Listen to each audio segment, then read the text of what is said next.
Yeah, I just wanted to start the press conference off just addressing the horrific events that happened in El Paso, Texas today. Sending thoughts and prayers to the people of El Paso and also to the families who lost loved ones at the Walmart in Cielo Vista. It's a very scary time we live in.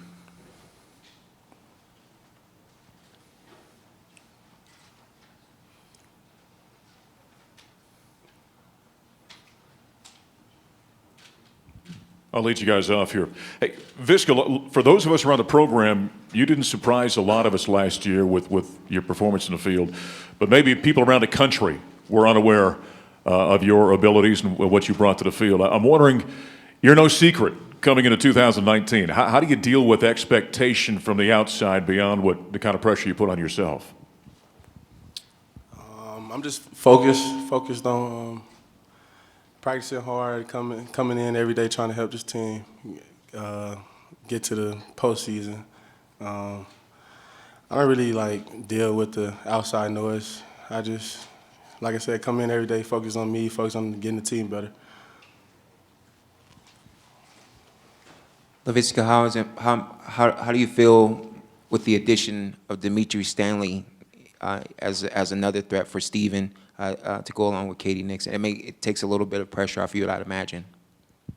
Yeah, it's always good for everyone, and in the receiving corps to be a person to go to. So I feel like our whole receiving corps is something special. So it's always good to have everybody to what's the word I'm looking for? Depth. Yeah, it's always good to have depth at the receiver position, so everybody can get in and do what you do. Steven, just going off of what you started with, I know you've often talked about where you're from, and you being a fifth-year senior and just being able to represent your hometown like that. Can you just talk about what it means to you to be from El Paso and represent that area? And obviously, as you started here, it still means a lot to you to be from there. Yeah, absolutely. I mean, to me, it really just represents Hispanic culture in general, because I mean, El Paso's, I don't know the exact number, but it's probably like 95% Hispanic. So I mean, that's what it means to me, and just putting on for my people and putting on for the people who supported me back when, I mean, I had no offers back when I was just first starting to play high school football, and nobody even knew my name. So, and obviously all my family and friends are back there. So it's definitely very close to home.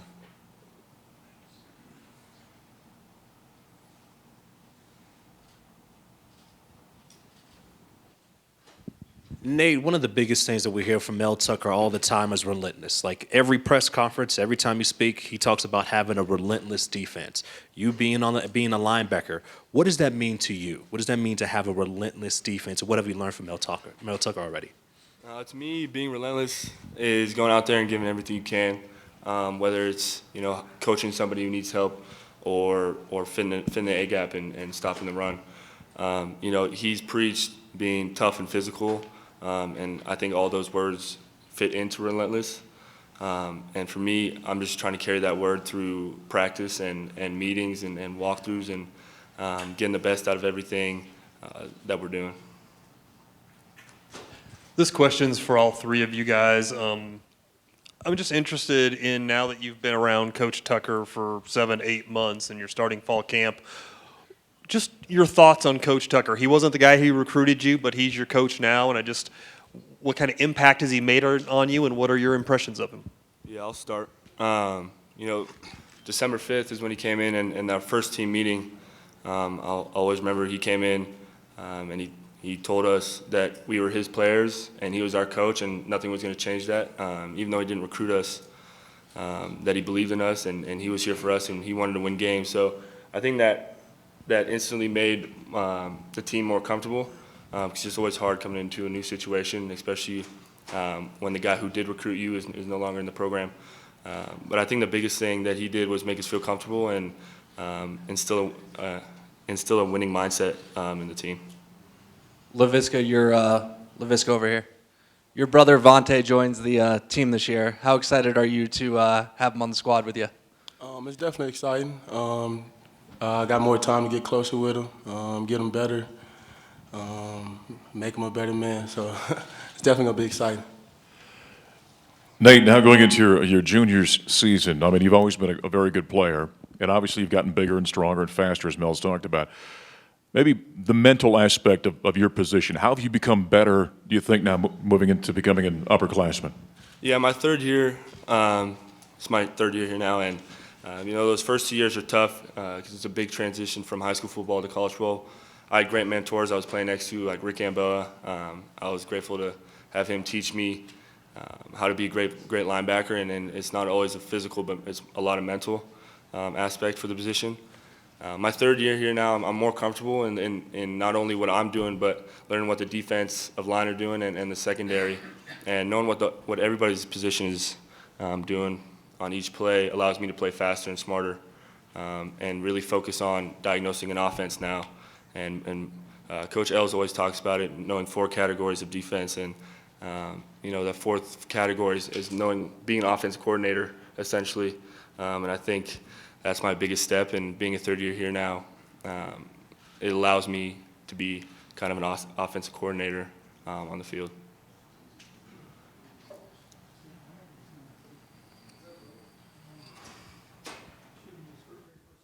Steven, can you just tell us about your experience at the QB retreat in the Manning Passing Academy, what you learned, and also what was it like to have Viska there with you at the Manning Passing Academy?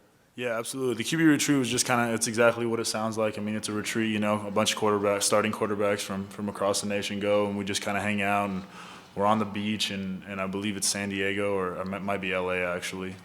And we kind of just hang out, coach kids on football and quarterbacking, and I mean, it's just a really good time. The Manning Passing Academy is a little more serious, a little more work intensive, but it's still an awesome experience, kind of a once-in-a-lifetime experience. Having Viska there with me was fantastic because I had a familiar face, someone to talk to, someone to room with, and so just someone to have a good time with, and Viska is obviously a phenomenal player, as we all know.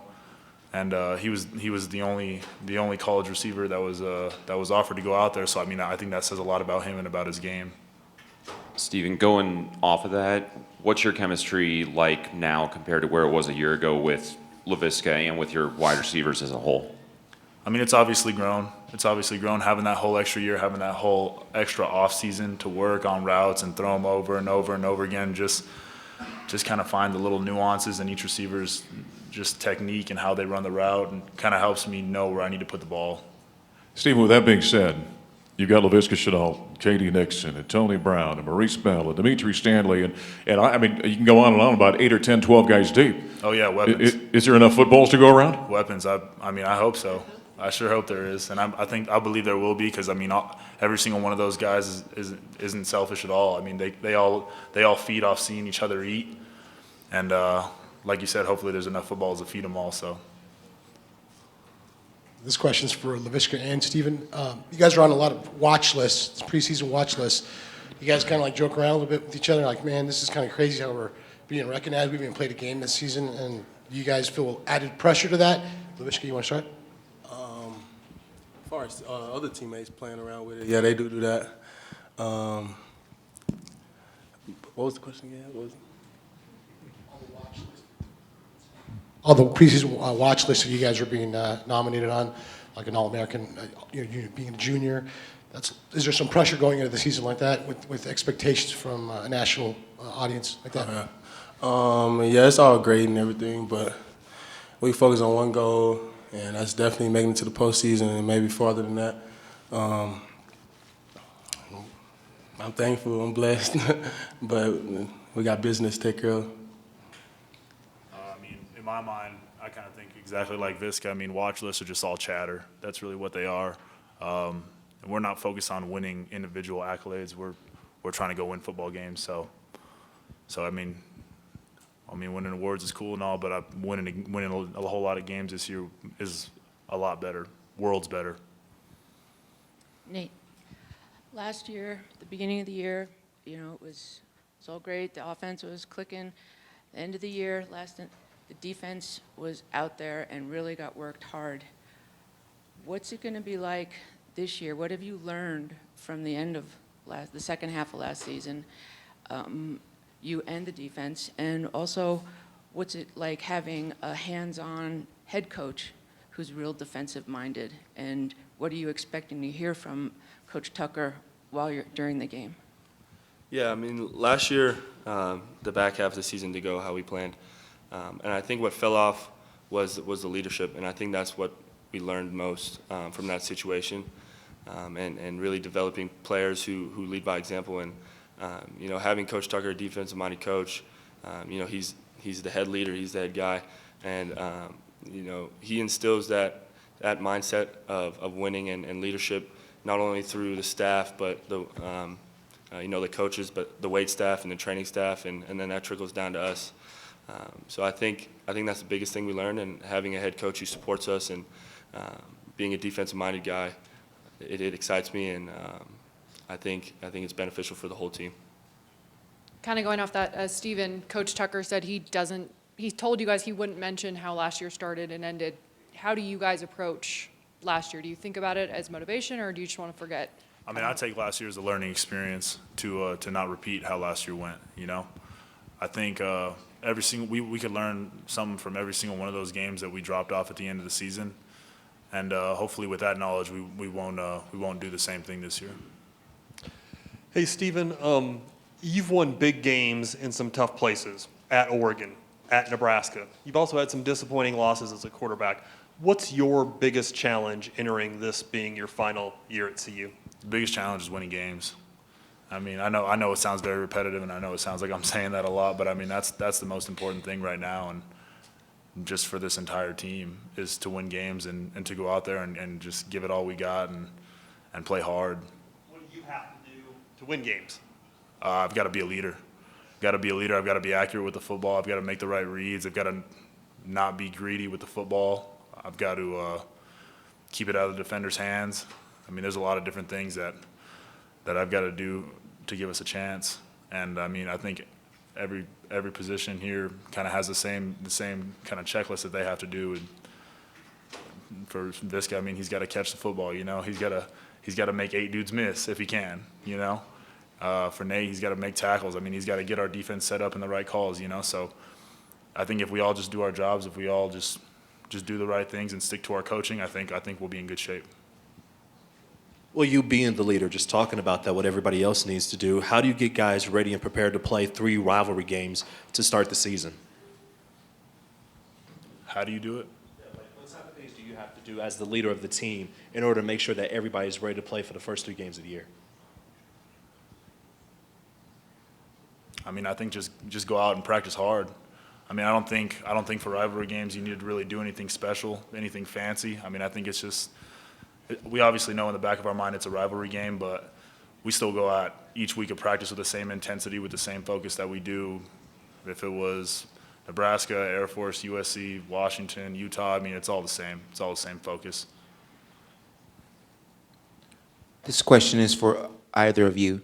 What's resonated most from Coach Tucker's message that's gotten you bought into what he's trying to communicate to you?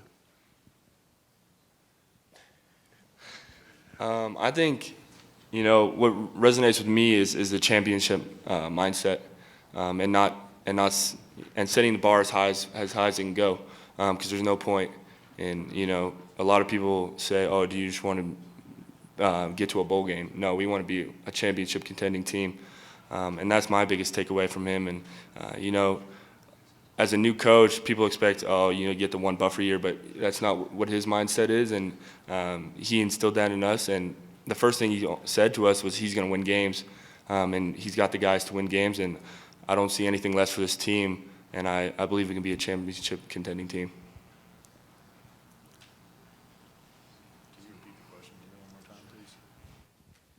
What is it from Coach Tucker's message that's resonated in you most, that has you bought into what he's trying to instill in you? I think it's just how relatable he is to all of his players. I mean, I think he can relate to every single player in that locker room.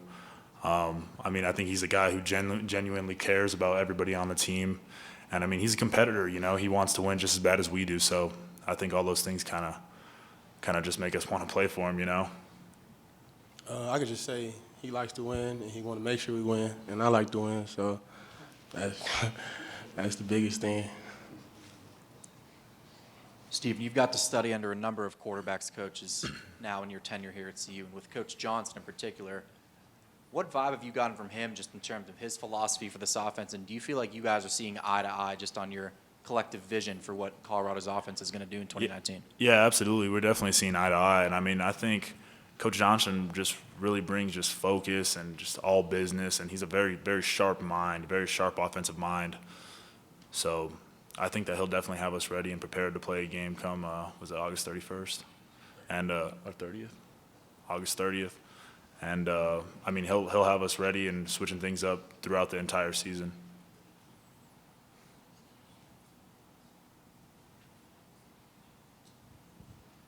Any other questions for the trio as a group? They're going to stick around. Obviously, they've got some other stuff to do. So at this point, we got the players sitting over there on the left side of the room. Thank you.